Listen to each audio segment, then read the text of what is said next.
Assalamualaikum. Hai guys, ketemu lagi di kelas online Matematika MTS Al-Jadid YouTube channel.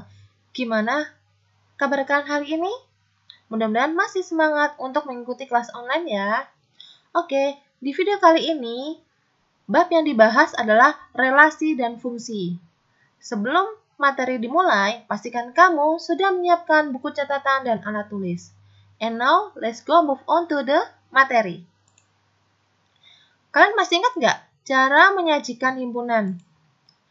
Ada 3 caranya dalam menyajikan himpunan. Yang pertama, mendaftarkan anggota-anggotanya.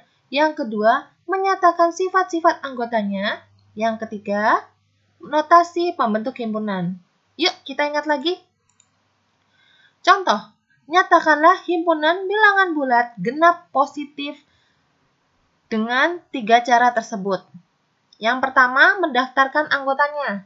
Misalnya B adalah bilangan bulat genap positif. Jadi Butika memberi nama himpunan tersebut dengan notasi B. Sama dengan kurung-kurawal 0, 2, 4, 6, 8, 10, dan sekian-sekian.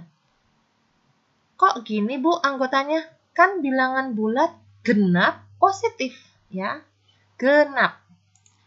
Yang kedua, dengan cara menyatakan sifat-sifat anggotanya.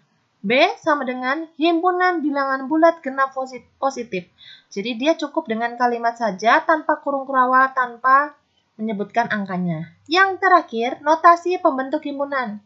Yaitu B sama dengan X sedemikian hingga X lebih dari sama dengan 0, X bilangan genap. Ya, kalian tentu masih ingat ini adalah pelajaran kelas 7 bab himpunan. Butika punya 3 pasangan himpunan. Ya, pasangan yang pertama, himpunan A, Prasetya, Amir, Rangga, Sigit. Himpunan B, Pencaksilat, Pramuka, Futsal. Pasangan himpunan yang kedua ada himpunan K, yaitu himpunan nama hari dalam satu pekan, L, Senin, Selasa, Sabtu. Dan pasangan himpunan yang terakhir ada himpunan C, yaitu 1, 2, 3, 4, 5. Himpunan D, X sedemikian hingga 1, kurang dari X, kurang dari sama dengan 10, X bilangan genap. Jadi, ketiga pasangan ini adalah pasangan-pasangan himpunan. Jadi, apakah relasi itu? Relasi adalah hubungan yang memasangkan antara anggota-anggota himpunan satu dengan anggota-anggota himpunan yang lain. 3 pasangan himpunan tadi ternyata punya relasi. Pasangan himpunan yang pertama yaitu relasinya memilih ekstrakurikuler. Jadi, si Prasetya, Amir, Rangga, dan Sigit bisa memilih ekstrakurikuler yang tersedia. Yang kedua, pasangan yang kedua yaitu relasinya adalah nama hari yang berawalan dengan S, yaitu Senin, Selasa, Sabtu. Pasangan himpunan yang ketiga relasinya adalah setengah dari. Kira-kira dari sini kalian paham nggak apa itu relasi? Relasi biasanya kalian dengar adalah relasi bisnis. Pak Yanto dengan Pak Yudi memiliki hubungan relasi bisnis. Jadi mereka punya hubungan dalam hal bisnis. Contoh lagi, misalnya Yuda dan Budi juga memiliki relasi. Apa itu? Teman satu kelas. Jadi relasi kalau dalam bahasa Indonesia yaitu hubungan atau ikatan. Sampai sini paham anak-anak? Jangan lupa dicatat ya. Cara menyajikan relasi. Ada 3 cara. Yang pertama diagram panah. Yang kedua diagram kartesius, yang ketiga himpunan pasangan berurutan. Nah, kita akan menyajikan pasangan yang pertama, maksudnya himpunan pasangan yang pertama ke dalam diagram panah. Ini adalah contoh diagram panah ya nak. Himpunan A yaitu Prasetya, Amir, Rangga, dan Sigit. Himpunan B adalah Pencaksilat, Pramuka, Futsal. Dan mereka mempunyai relasi yaitu memilih ekstrakurikuler. Di sini Butika contohkan Prasetya memilih ekstrakurikuler Pramuka dan Pencaksilat. Jadi 2 ya. Sedangkan Amir memilih ekstrakurikuler futsal, begitu juga Rangga. Dan yang terakhir, Sigit memilih ekstrakurikuler pramuka. Ini hanya contoh. Kira-kira kalau Amir memilih lebih dari satu, boleh nggak? Boleh, ya. Yang penting bisa bagi waktu. Oke, sama seperti halnya Prasetya, dia memilih 2 ekstrakurikuler. Pasangan himpunan yang ketiga. C sama dengan 1, 2, 3, 4, 5. Himpunan D, X sedemikian hingga 1, kurang dari X, kurang dari sama dengan 10, X bilangan genap. Himpunan C isinya 1, 2, 3, 4, 5. Dan himpunan D isinya 2, 4, 6, 8, 10. Kenapa? Dari angka 1 sampai angka 10 yang merupakan bilangan genap berapa? Ya, 1 sampai 10 dan 10-nya ikut karena di sini ada tanda sama dengan. Ya. Di sini pas dan di sini pas 1,5 dari 2, 2,5 dari 4, 3,5 dari 6, 4,5 dari 8, 5,5 dari 10. Oke. Jadi, kira-kira apa ya fungsi itu? Menurut definisi matematika, fungsi dari A ke B adalah relasi khusus yang memasangkan setiap anggota himpunan A dengan tepat satu di himpunan B. Contoh dari fungsi. Diketahui A. Danau Toba, Taj Mahal, Gunung Fuji, mohon maaf ya ini salah, Gunung Fuji, Sungai Nil, dan Menara Pisa. Dan himpunan B, Cina, Indonesia, Italia, Jepang, Mesir. Relasi dari himpunan P ke Q adalah terletak di negara. Relasi tersebut dapat disajikan dalam diagram panah sebagai berikut. Begini ya. Ini himpunan A, ini himpunan B. Danau Toba terletak di negara Indonesia, Taj Mahal terletak di India, Gunung Fuji terletak di Jepang, Sungai Nil terletak di Mesir, dan Menara Pisa terletak di Italia. Himpunan A, ini himpunan B. Relasi yang ditunjukkan oleh diagram panah merupakan fungsi. Nah, ini relasinya merupakan fungsi.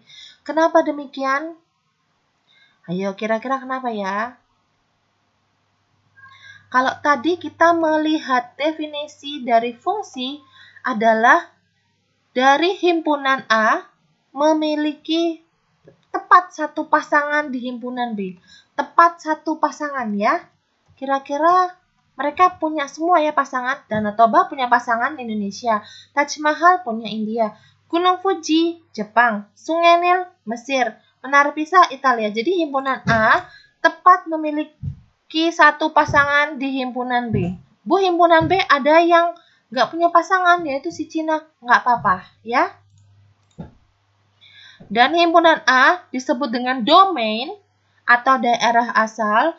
Himpunan B, kodomain atau himpunan kawan. Kalian catat, ini daerah asal, ini daerah kawan. Kita lanjut.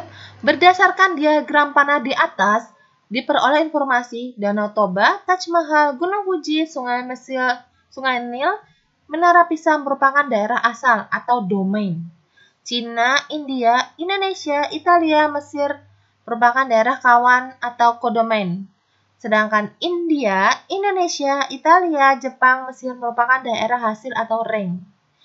Jadi, suatu relasi dapat dikatakan fungsi atau pemetaan jika memenuhi syarat sebagai berikut. Yang pertama, setiap anggota domain hanya mempunyai tepat satu pasangan di kodomain. Dan semua anggota domain harus habis terpasangkan. Jadi nggak boleh ada yang sendirian di anggota domain. Oke? Perbedaan relasi dan fungsi. Relasi, dia nggak punya aturan tertentu dalam memasangkan anggotanya. Kayak tadi, si Rangga boleh memilih ekstrakurikuler lebih dari satu. Dan begitu juga Prasetya, Sigit, dan yang lain-lain boleh memilih lebih dari satu ekstrakurikuler kalau dia relasi. Karena dia tidak memiliki aturan tertentu. Jadi boleh lebih dari satu. Sedangkan fungsi, anggota domain wajib memiliki satu buah pasangan di kodomain. Dan aturan yang kedua, dua buah anggota domain boleh memiliki satu buah pasangan di daerah kodomain. Kesimpulannya, setiap relasi belum tentu fungsi, namun setiap fungsi sudah pasti relasi. Buat kamu yang masih bingung, yuk kita telaah gambar setelah ini. Gambar yang pertama, ini adalah relasi. Karena relasi tadi tidak memiliki aturan tertentu dalam memasangkan anggotanya. Jadi si 4 ini boleh bercabang. Yang aslinya kalau fungsi dia nggak boleh. Dia hanya boleh tepat satu, punya pasangan di daerah kodomain. Ya, jadi ini benar relasi, tapi dia bukan fungsi. Gambar yang kedua, dia adalah fungsi. Kenapa? Dia anggota dari domain memiliki tepat satu anggota atau satu pasangan di daerah kodomain. 1A, 2B, 3C, dan 4D. Ya, tidak ada yang bercabang di sini, di daerah asal. Gambar yang ketiga, kira-kira dia fungsi atau bukan? Bukan ya, kenapa? A3 ini memiliki lebih dari satu buah pasangan. Dia A3 ini cabang ke B1, cabang ke B4. Jadi dia bukan fungsi. Kalau fungsi, dia hanya boleh satu pasangan saja. Dia nggak boleh lebih dari satu, ya. Yang keempat, ini fungsi atau bukan? A1 ke B1, A2 ke B3. A3 dia nggak punya pasangan. Nggak boleh ya. Jadi dia bukan fungsi. Kenapa? Karena A3-nya tidak punya pasangan. Yang harusnya kalau sebuah fungsi harus memiliki pasangan. Gambar kelima, apakah dia fungsi? Fungsi, karena semua anggota dari daerah asal atau daerah domain memiliki satu buah pasangan di daerah kodomain atau daerah kawan. A1 ke B1, A2 ke B3, A3 ke B4. Jadi dia adalah fungsi. Lanjut, gambar ke-6. Ini juga fungsi, karena setiap anggota daerah asal punya tepat satu. Selanjutnya, ini apakah fungsi? Fungsi, jadi dia tepat satu. A ke X, B ke Y, Z ke X. Bu, ini kan semua. Nah, yang ini kita balik ke aturan yang ini. Dua buah anggota domain atau daerah asal boleh memiliki satu buah pasangan di daerah kodomain ini. Ya, jadi dia boleh. Dia harus punya pasangan dan tepat satu, tapi dia juga boleh ibaratnya apa ya? Jadi gambar ini adalah merupakan fungsi karena dia tepat memiliki satu buah anggota atau pasangan di daerah kodomain, ya. Yang selanjutnya ini bukan fungsi. Kenapa? Di anggota domain ada yang tidak punya pasangan yaitu si C, ya. Dan dia juga bercabang si A. Dia nggak boleh bercabang. Dia wajib punya pasangan kalau fungsi dan boleh dari daerah asal cuma tepat satu ke daerah kodomain, tapi nggak boleh bercabang seperti ini. Selanjutnya, apakah ini fungsi? Bukan. Dia si B sudah bercabang, lebih dari satu, dan si Z sendirian. Terakhir, apakah ini relasi? Iya, ini semua relasi, karena relasi tidak punya aturan tertentu. Apakah ini fungsi? Ya, ini fungsi, karena semua anggota punya pasangan tepat satu dan dia tidak ada yang bercabang. Ya, A1 punya pasangan, A2 punya pasangan, A3 punya pasangan, A4 punya pasangan. Dan di sini masih boleh karena dua buah anggota domain boleh memilih satu di daerah kodomain. Jadi dia barengan miliknya. Oke, sampai sini paham? Jangan lupa kalian catat ya. Selanjutnya, menentukan banyaknya fungsi atau pemetaan. Jika banyak anggota himpunan A ditulis dengan banyaknya anggota A sama dengan A, dan banyaknya anggota himpunan B ditulis dengan banyaknya anggota B sama dengan B kecil, maka A.